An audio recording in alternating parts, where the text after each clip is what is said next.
Hi guys, this is Keshav Malpani and welcome back to yet another session of 12 Minutes to CLAT.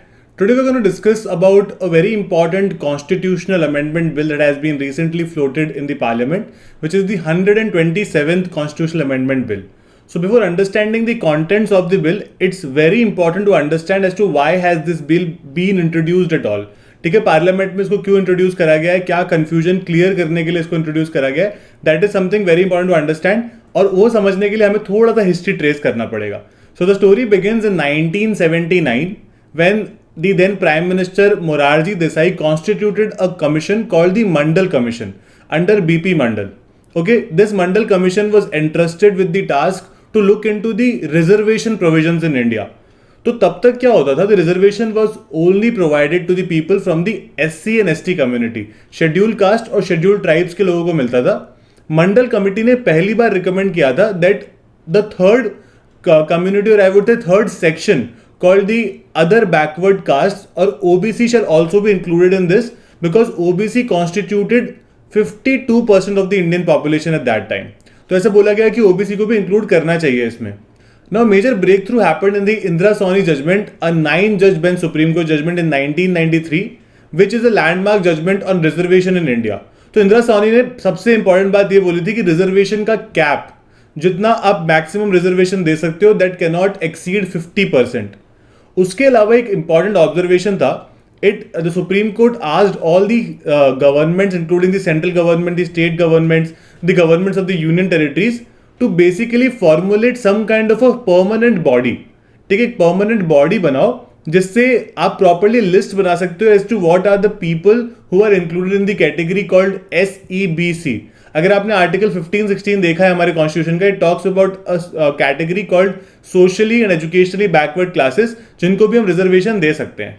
So this list was to be created by the centre and states and union territories differently. Now 1993 में ये जो permanent body थी, इसका नाम था national commission for backward classes, which came under the National Commission for Backward Classes Act 1993. ठीक है, तो जिस साल इंदिरा सोनी जजमेंट आया उसी साल ये कमीशन भी बना दी गई. Now a major I would say confusion happened when the government came up with the 102nd constitutional amendment in 2018 very recently. So 102nd amendment में क्या दे रखा था, it basically added 2 new provisions to the Indian constitution. First one is article 338A, जिसने basically national commission for backward classes, जो पहले एक statutory body थी जो एक एक्ट के अंडर आई थी, it made it into a constitutional body, जो कि अब सेक्शन आर्टिकल 338B के अंडर आ रही थी हमारे कॉन्स्टिट्यूशन में. उसके बाद में एक और आर्टिकल था which is article 342 clause A. 342 clause A में एक अमेंडमेंट करा गया where it was held that the president only has the power to make any kind of inclusions और exclusions in the central list of OBCs. ठीक है, OBCs या SEBCs की जो भी सेंट्रल लिस्ट होगी उसमें only the president will have the power to make changes and state government की पावर सिर्फ वहां तक सीमित रह जाएगी कि वो रिकमेंडेशंस कर सकते हैं. They can recommend certain people. Now a very important matter went to the Supreme Court with respect to the Maratha community reservation in Maharashtra. Maharashtra में मराठा कम्युनिटी को रिजर्वेशन दिया गया और ये बात सुप्रीम कोर्ट तक पहुंची. This was challenge in the Supreme court. Now, how the Supreme Court interpreted Section 102 was, Supreme Court ने कहा कि 2 लिस्ट है हमारे पास, एक महाराष्ट्र की स्टेट लिस्ट ऑफ OBC या SEBC है और हमारे पास एक सेंट्रल लिस्ट भी है. और जो ये मराठा कम्युनिटी है ना, this does not fall in the central list of SEBC. और सिंस ये सेंट्रल लिस्ट में नहीं आता है, सिंस ये सेंट्रल लिस्ट का अभी तक पार्ट नहीं है, it will not be considered. Maratha reservation can not be given क्योंकि प्रेसिडेंट के पास ही पावर है सिर्फ उस लिस्ट को आई वुड से कुछ इंक्लूड करना या कुछ एक्सक्लूड करना, और स्टेट गवर्नमेंट सिर्फ रिकमेंडेशन दे सकती है. सो ऐसा माना जाता है, ऐसा गवर्नमेंट के द्वारा माना जाता है that this was kind sort of a flawed kind of a interpretation of this particular provision. उन्होंने कहा था कि हमने स्टेट गवर्नमेंट से कुछ पावर लेने की कोशिश नहीं करी है यहाँ पे. What we are trying to do is we are trying to make it simple for everybody to understand that there is a central list and there is a state list. अगर state list में कुछ आता है, for example there is Maratha community only in the state list, फिर वो महाराष्ट्र में उनको reservation मिल सकता है because it is there in the state list. Central list का उससे कुछ खास लेना देना नहीं है.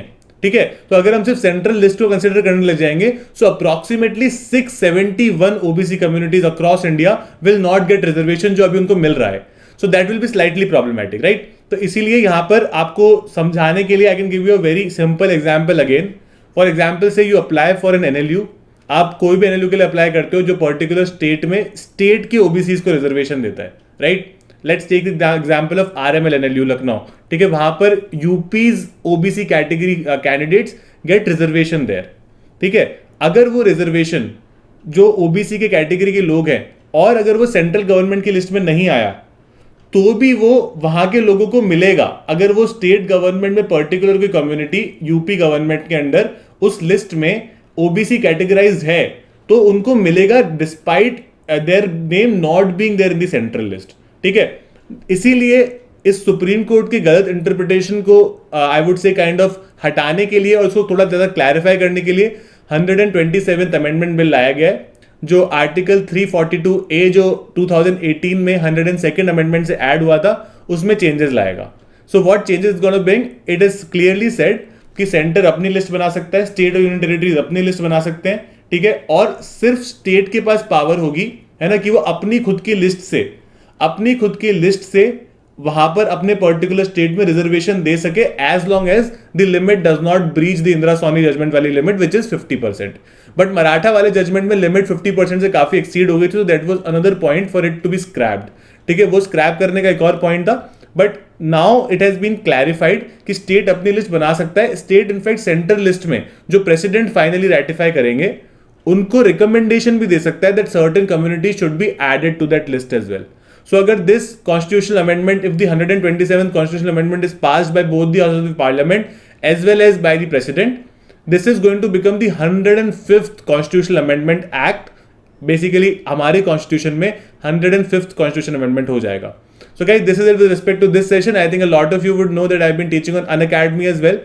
So if you like my style of teaching, you can enroll for a new batch that we are starting called Lawspective. आप लॉस्पेक्टिव के लिए अप्लाई कर सकते हो. This for CLAT 2023 aspirants. Other than that I been taking a lot of free lectures for all of you.